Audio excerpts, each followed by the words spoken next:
Guys, good morning, good morning, good morning! Day is October 27, 2025.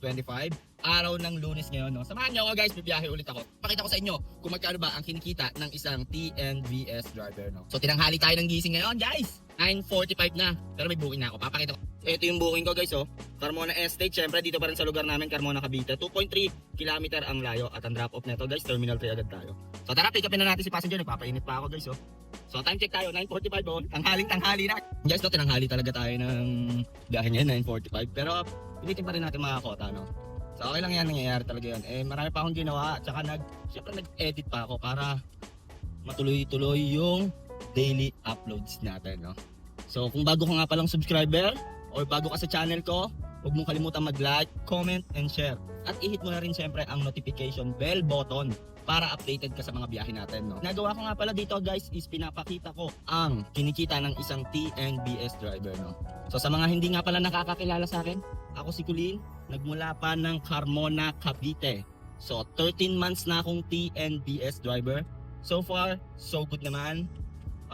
Kailangan mo lang habaan yung oras mo dahil mataas ang komisyon ni Papa G. So ano ba yung komisyon? Yun yung binabawas every ride or trip. So kung may 100 pesos na fare si passenger, ang mapupunta lang sa'yo doon is 73 pesos at 27 pesos kay Papa G.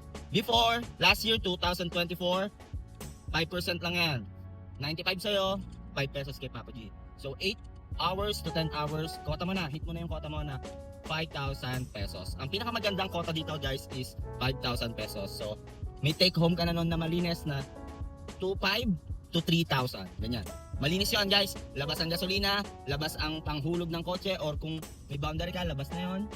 So, yun. Lagpas ka talaga sa minimum wage pag TNVS ka. So, tiyagaan lang because of the traffic, syempre.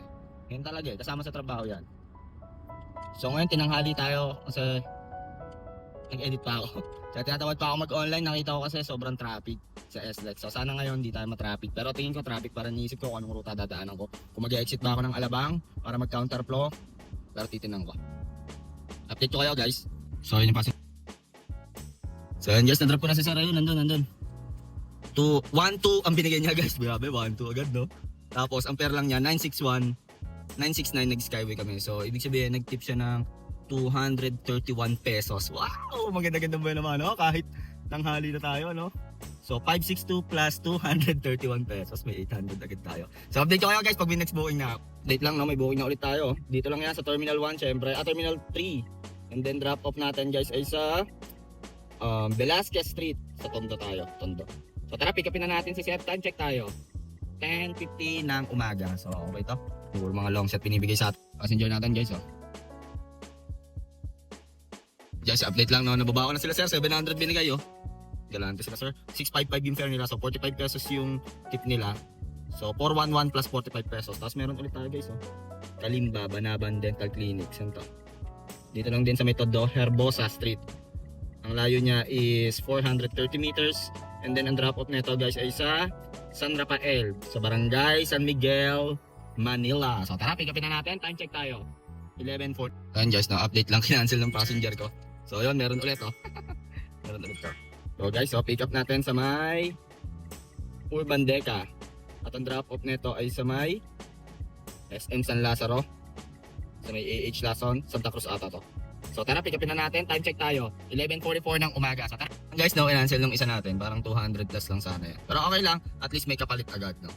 So malapit na tayo kay passenger. Pero medyo masikip dito, alam ko eh. Sa may Urban Deca, sa may Tondo. Sa Ugbo ata daan na ito eh. Na-drop na natin si Ma'am and Sir. Dito lang yan sa may Santa Cruz. 240 yung Marume, 175 Malinis. So meron ulit tayo guys oh. Ang pick up nito ay sa Rizal Avenue, Santa Cruz pa rin to. At ang drop off ay sa may ito. RJ Fernandez, San Juan tayo. So Santa Cruz to San Juan tayo. So tara. Pick upin na natin. Time check guys. 12:18. Medyo na-traffic ako doon guys. Yun guys, na-traffic ako doon. Gawa nung may shooting yung mga artista doon. Sila Coco Martin sa may Kapulong Street, sa may Tondo. Traffic!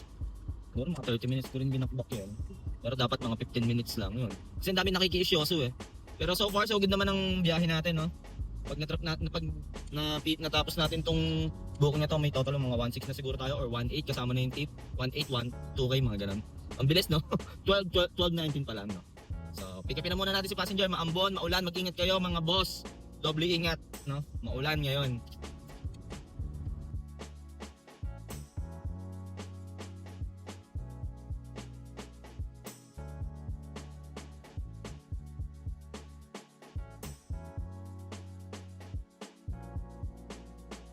Ngayon, na-drop na natin si sir dito lang sa may Little Baguio Garden sa may Barangay Kabayanan, San Juan City, Metro Manila. 371 yung fare niya guys, 268 yung malinis doon no. So meron ulit tayo guys oh. Pick up nito guys sa may ano to, General San Luis, Batis. Sa may dito lang din sa may San Juan, 310 meters yung layo ni passenger. At ang drop off guys, pinalayo tayo ni Papa G. Angat-angat tayo onte.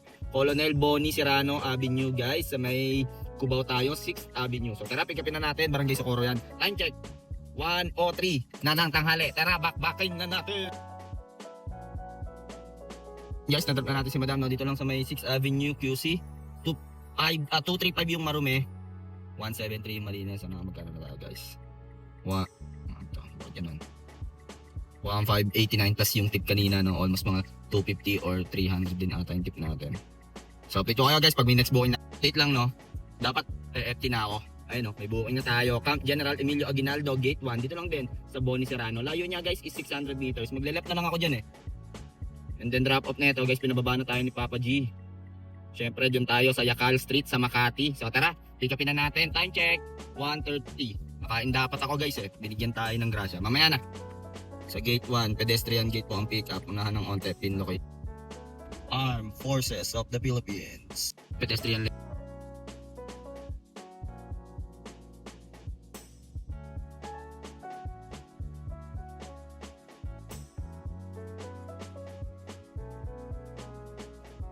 Drop na natin si Madam no. Dito lang yan sa may China Bank, Yacal. 330 yung fare niya, nagbigay ng 350. So 20 pesos tip. So 330 Marume, 253 plus 20 pesos tip no. Big time. Galante mga passengers. Sakit ng tenga ko doon, guys. Kakauwi lang ata ni Madam galing ibang bansa. Hindi siya sa klima dito sa Pilipinas. Yung may fan siya na rechargeable. Sakit sa tenga noon. Guys, comment down below kung na-XP nyo yung ganon. Full day yan. Buong biyahe namin naka ano siya, naka on yung fan niya. Tinanong ko naman kung naiinitan, hindi naman daw. Yun. Sakit sa tenga. Ayoko naman sawayan, nahiya ako. Kasi update lang, di tayo umalis dito sa last drop off natin. Ayun, pick up natin dyan, oh. Sa The Rice. At ang drop off ay sa Carlos Palanca sa may San Lorenzo, Makati. So tara, pick upin na natin. Dyan lang yan, oh. Dyan yung The Rice. So time check tayo. 2:17. Mayan ako EFT mga 3 PM or 3:30. Date naman na ako nag-start. Passenger natin, guys.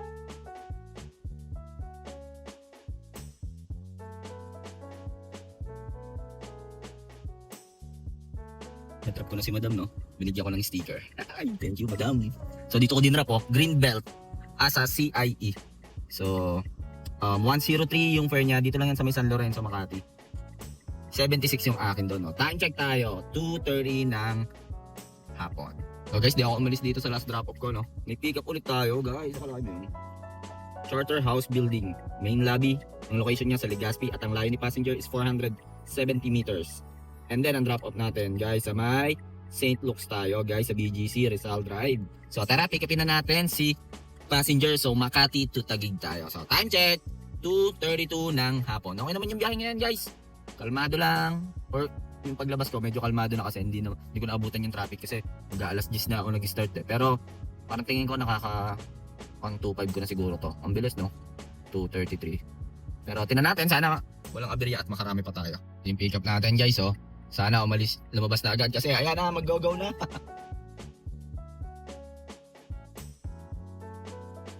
So ayan guys, na-drop na natin sila sir, oh. Yung dalang maleta. Dito lang yan sa St. Luke's, guys. 199 yung Marumi niya. 147 yung Malines. So kain muna tayo. Akit tayo dun sa may kinakainan natin, sa may MCD, oh. Tara, dyan lang yan sa may Kalaya. Si FT muna tayo, oh. Bicol, tsaka di ba ako. Dito lang yan sa may MCD. So ayun guys, kain tayo. Dito ako sa may MCD o sa may Kalayaan. Dulo to ng BGC. Hindi ako makababa, full parking. Pero pinausap ko naman yung guard. Okay lang daw ako dito. Safe dito kasi hindi ka sisitahin ng marshal ng BGC. pag nandiyan ka sa may sidewalk, sa may BGC, titikitan ka dyan pag nakatigil ka. So, kailangan mo pumasok ng mga establishment. McDonald's, KFC, ganyan. Hanap kayo. Marami naman dito. Usapin mo lang yung guard. May mo kakain ka lang. O yan. Basta pag may aalis na sasakyan, turong ka. Yan o. Guys, update lang dito tayo sa MCDO parking sa may Kalayaan. Online na ako guys oh. Waiting tayo kung saan yung next natin. Next booking natin. Dito lang yan sa may tabi lang ako ng Kalayaan. Then, guys, update lang na may pick up na tayo guys oh. Dito lang sa Abida Towers. Labas lang tayo dyan. Naku, mataas yung ramp dyan sa Abida Towers. And then yung drop off ay sa Trinoma tayo guys, Trinoma. QC tayo, akyat tayo. So time check, 3:34. Pick up natin guys, abutin di.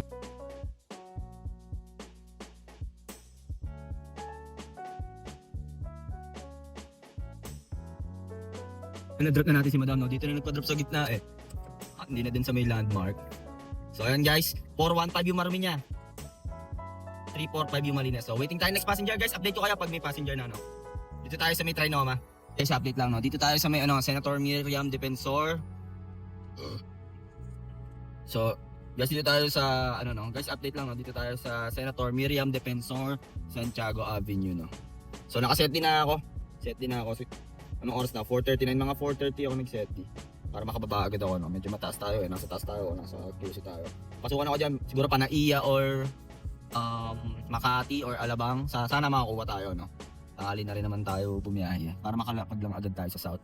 Ginamit ako na ng set no. Sana gumana. Sana makakuha. Update ko kayo guys pag meron. Guys, update lang no. May pick up na tayo. Pinalagan ko na to. Ayaw gumana ng set D eh. BIR yung pick up niya. Layo niya 1.3 km. Na-chat ko na si passenger. Dito lang din sa Senator Miriam Defensor Santiago. At ang drop off nito guys, malayo-layo to guys. Sa Tansa tayo, sa Tansa 13 Martires. So tara, pick upin na natin guys. Time check tayo, 5:14. So pinalagyan ko na to para kahit pa paano no, 1.5 agad, malapit naman yun sa area namin. So tara. Guys no, kwentuhan muna tayo habang papunta ako kay passenger. 7 minutes pa, 800 meter. So pinalagyan ko na to guys, para malapit lang din naman sa amin eh. Tapos medyo maganda-ganda yung fare. Opportunity lang to. Dito ako sa may Senator Miriam Defensor Avenue. Pick upin ko siya sa BIR. Drop niya to sa Tansa 13 Road, lapit lang yun. Tapos pwede na akong tumagos doon papuntang Dasma. Pwede nang dumiretso hanggang sa amin, mga 30 kilometers lang. Pero malaman, baka makakuha pa tayo doon pababa agad no, paalabang no. So, maganda-ganda to. Sana pumayag guys, Skyway tapos Cavite, solid to. Solid to pag pumayag ng Skyway. Entry kami, Quezon Ave. So sobrang traffic dun eh. Malaman kung i-edge ako. Tinan natin. Update ko kayo guys ha. Magsusuntukan pa oh. Dalawa oh, para mga tanga oh. Magsusuntukan pa yung dalawang taxi driver oh. Pumikap dito guys oh, BIR. Dito BIR oh.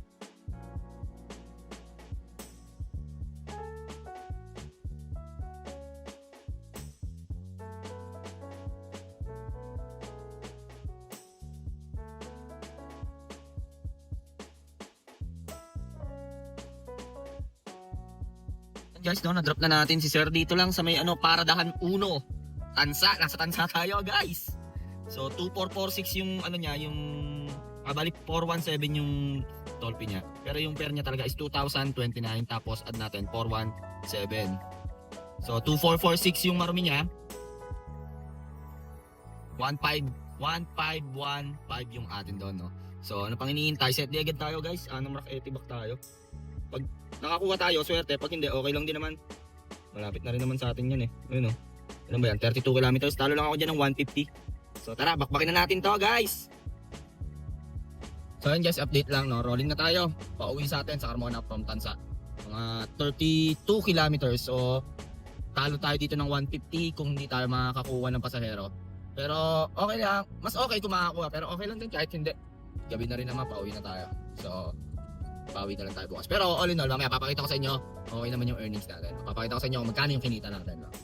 So, swerte natin pag nakakuha tayo dito, no? Projekta sa bahay. Partida, tanghali na tayo bumiyahe, alas 10, no? Anong oras pa lang? 8? 10 hours? 10 hours lang tayo bumiyahe. Tapos nag-break time pa tayo, siguro mga 9 hours. Kinuha ko na yung opportunity na yun. Opportunity yun eh. Kasi kung mag-stay ako sa QC, wala, baka matagalan ako. So, yung isang set din natin nalusaw na. So, ito, bago to, papuntang Carmona. Sana makakuha tayo dito sa 13 or sa Dasma, pababa ng Carmona. So update ko kayo guys, no? Rolling lang ako dito. Itang na ulit tayo. cash tip natin. Malapit na natin makuha yung KJR guys. And guys, doon nakauwi na tayo sa ating lungga. Anong oras na? 9:20. So anong oras tayo nag-start? 9:45. So almost mga 12 hours din tayo sa kalsada, no? 10 bookings lang tayo guys. Nakapokus lang tayo sa isa ngayon. Kay Papa G lang tayo, no?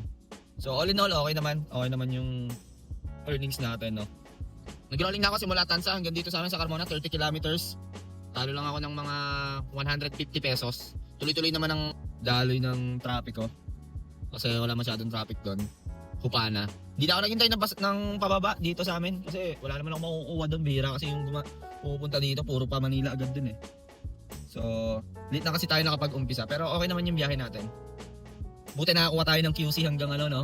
Hanggang Tansa. Kinuha ko talaga yon kasi sabi ko, sayang eh. Kung maghihintay ako sa QC, tatagalan ako doon. Eh yun, 1.5 agad yung malinis sa akin doon, no? Tapos, sa baba lang nagpa-drop si sir. So all in all, okay naman yung earnings natin, no? Salamat nga pala sa mga nanonood ng mga videos natin, no? So nag-share lang ako ng mga diskarte ko. Ito ay sarili ko lamang diskarte, no?